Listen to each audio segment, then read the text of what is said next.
Oh, and good evening. It's April 7th, 2026. We're continuing our discussion collection in our Outside the Class series.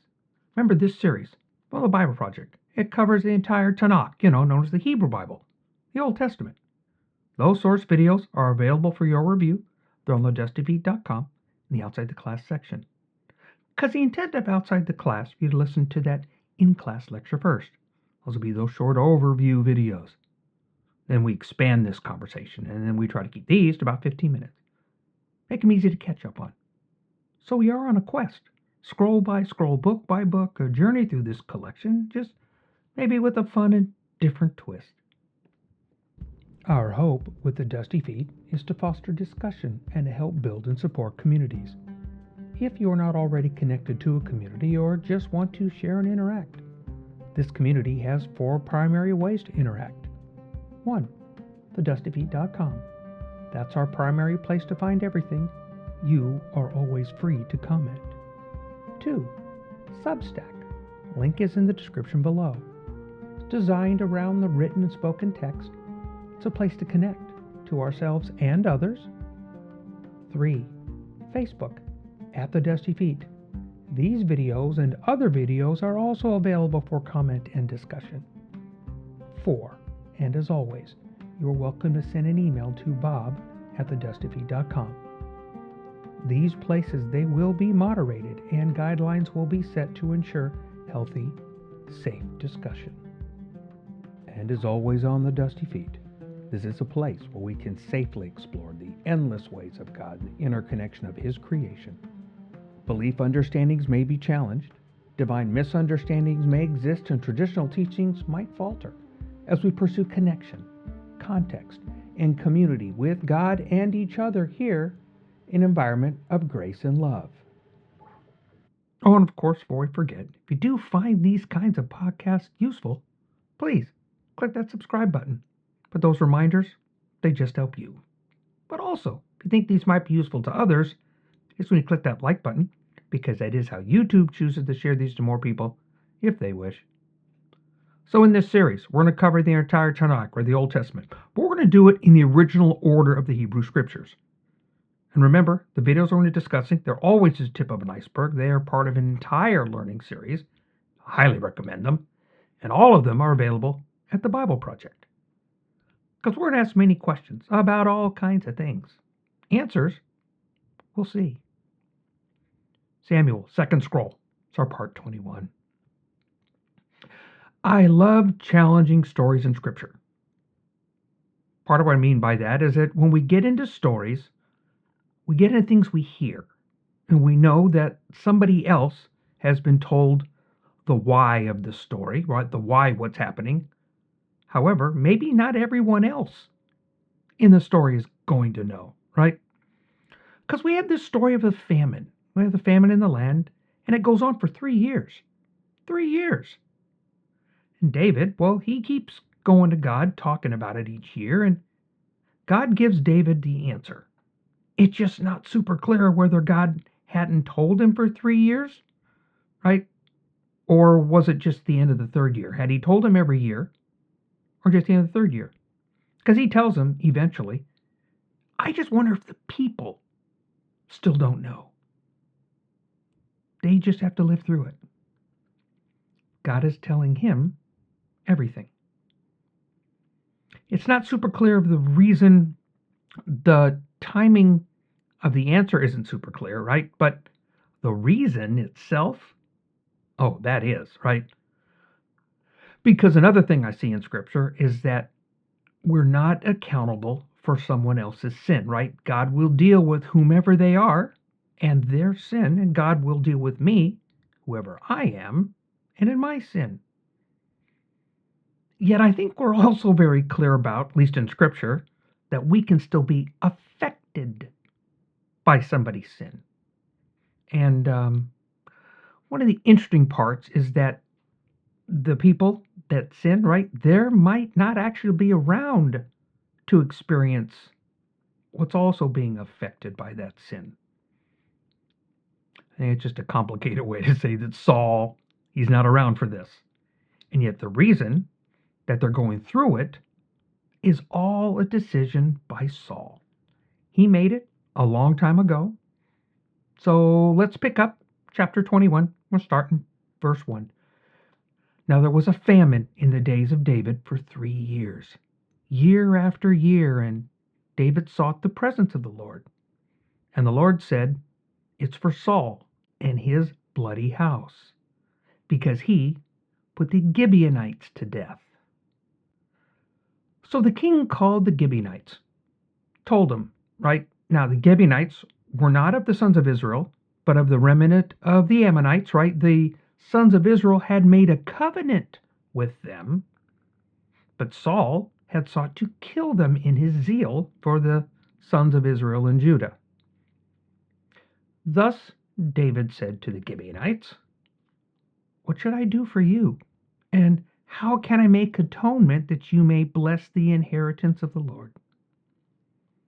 Then the Gibeonites said to him, "We have no concern of silver or gold with Saul or his house, nor is it for us to put any man to death in Israel." And he said, "I will do for you whatever you say." So basically, David just says, "Tell me what you want." So the people in the land are suffering from famine. Now, in a way, you might think, well, I don't know, I'm going to flip this upside down here. They are suffering for the actions of Saul. I see it, but yet I agree, right? Because these are also the people, at least some of them, this is another thing that Scripture likes to do, the group will suffer sometimes for the choices of the many, right? Everybody suffers for the choice of, well, not every single person, because the reason they're getting done is they backed Saul, right? These people. He was not making good choices. And now those people who backed him, well, they're reaping the consequences of Saul's decisions. Just something to ponder amongst yourselves. Let's remember that in that conversation, we're going to have a word I like to use. It's called culpability, right? The involvement of everybody in a particular event. And also to remember that sometimes people affected in the event had no culpability at all. Worthy of discussion. But there's another thing that gets really uncomfortable. It's the next response that the Gibeonites give. Because the king of Gibeonite, he has this response, and it's strange to me, right? I'm wondering if it wasn't unusual at the time, right? It was something that's probably foreign to us, at least I hope so, but it might not have been back then. It might just have been something that could happen. We get the way David answers it. He seems rather calm in it, but this is something you're going to need to discuss amongst yourselves because there's an interesting question. Remember I said in the beginning that we're not accountable for the sins of someone else, as in what God will hold us accountable for. However, we can get swept up in the consequences, however innocent we might think we are. So here's the uncomfortable part of the story. The famine's going on. The large groups being affected by the consequence. The leadership choices of Saul. How he threatened the Gibeonites, right? But then we have Saul's children getting wrapped up. They're even more deeper in this consequence. This is going to get very uncomfortable because it's going to cost 7 of them their lives. Maybe we don't understand what's going on. Maybe we don't agree with what's going on. But it seems to be something that happens then, and it's interesting to see God's response in it. Context of the day, right? How somebody normally lives through this. It's going to be uncomfortable. Let's pick up in verse 5. So they said to the king, "The man who consumed us and who planned to exterminate us from remaining within any border of Israel, let 7 men from his sons be given to us, and we will hang them before the Lord in Gibeah of Saul, the chosen of the Lord. And the king said, I will give them. But the king, that would be David, right? The king spared Mephibosheth, that son of Jonathan, the son of Saul, because of the oath of the Lord which was between them, between David and Saul's son Jonathan.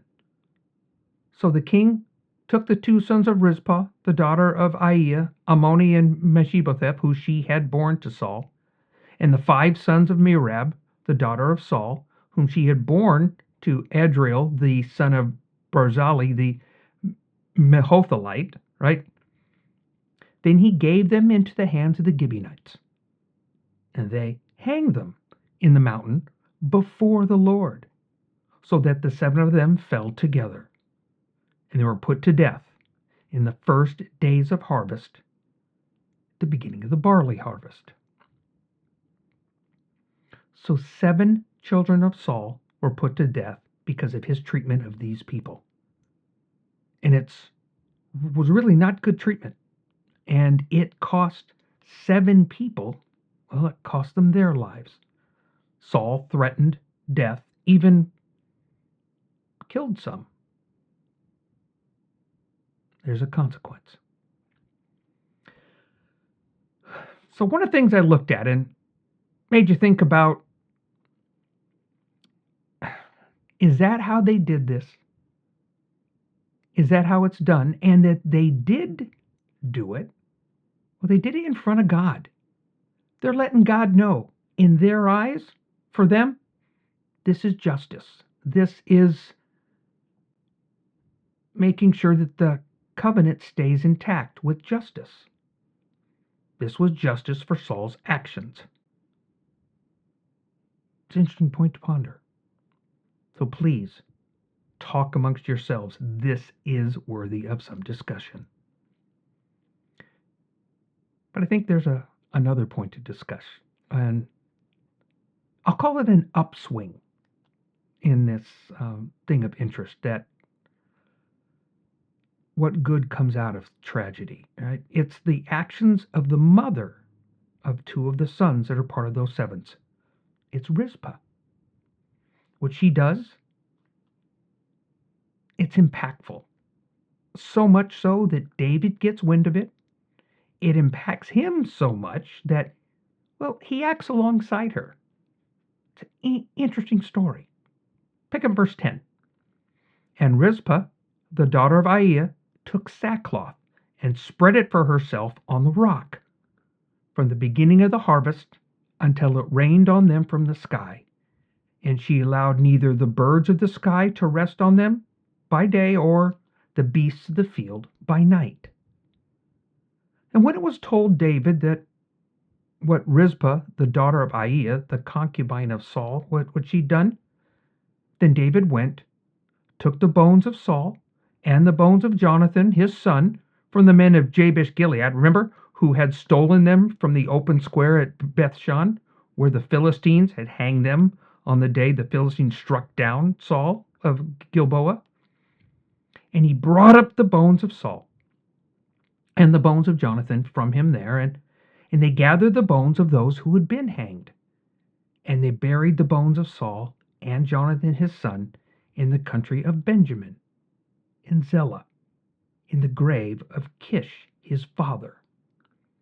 Thus did all the king commanded, and after that God was moved by the prayer for the land. So yeah, Rizpah was determined not to let the carrion birds eat the flesh of the 7, nor the beasts of the field, because they did include 2 of her sons. David, well, he's impacted by Rizpah's response, her love, her dedication for these children of Saul. So David brings the bones of Saul and Jonathan, the one he loved, and he buried them together at the grave of Saul's father. But what I liked really was that final phrase at the end of verse 14. And after that, God was moved by the prayer for the land. There's more to ponder about our actions, and God then looking at our actions and being moved by our actions. Being moved. That would be emotions of God. Food for thought. Because I think this is one of the stories where we go through Scripture. We may never have really read this part or just glanced over these parts. But these stories, they're very impactful on that tapestry, right? This is the story of David, the actions that not only show how David came to be David, but also the actions of how we had to deal with as now King David. And the fallout that are not always by his choices, sometimes it's from, well, the leadership before you. So this little section on this setup, it took longer than I thought it was going to take. You really needed to hear the story. So until next week, we're not really going to get to this next part, right? That war with an old nemesis, the echoes of a mighty warrior. It still seems the Philistines, well, they know how to recruit. And maybe these are different circumstances. So we'll see if the results are going to be different. So thanks for being with us tonight as we've continued exploring the stories in the second scroll of Samuel about King David on the Dusty Feet.